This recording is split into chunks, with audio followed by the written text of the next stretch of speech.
that you may believe on the name of the Son of God. He said, I wrote this in the pulpit. Now, the day I die. Would you like to think you're going to heaven too?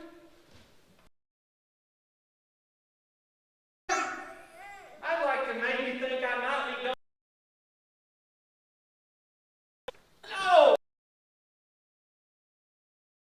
It's Jesus. Commandments. To keep on.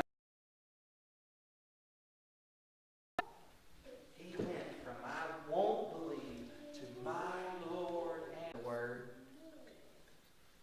It's clear.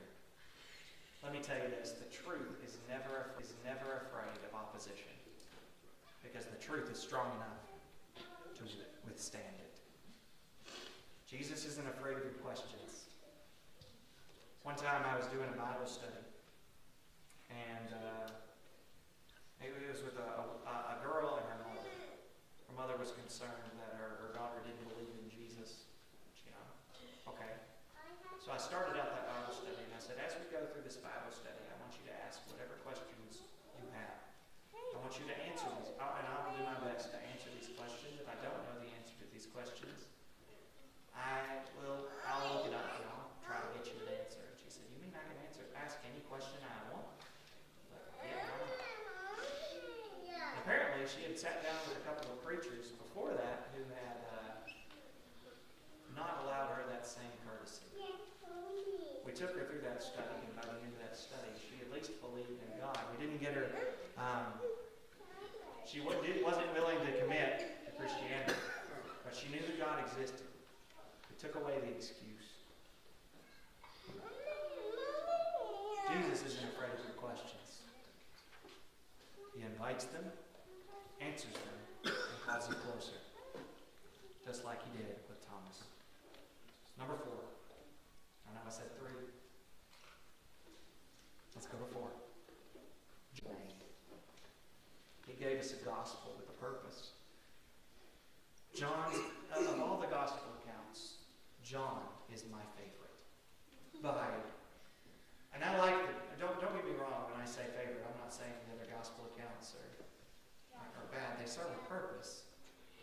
But the purpose of John's gospel is to prove that Jesus is God. That's what it is. That's the whole reason he wrote this book. He's arguing with people. The people of his time are the Gnostics. The false doctrine of his time is Gnosticism. He's dealing with Gnosticism.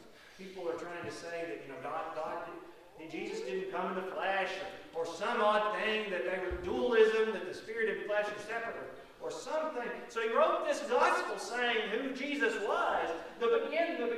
He started, in the beginning was the Word, and the Word was with God, and the Word was God. The same was in the beginning with God. And without him was not anything made that was made. He gets to verse 14, and what does he say? And the Word became flesh.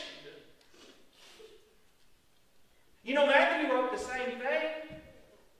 It's funny, Matthew's a tax collector. He's an accountant. He's a numbers guy. He writes the same thing that John wrote. It's in Matthew chapter 1. I can't remember the exact verse, but you'll he's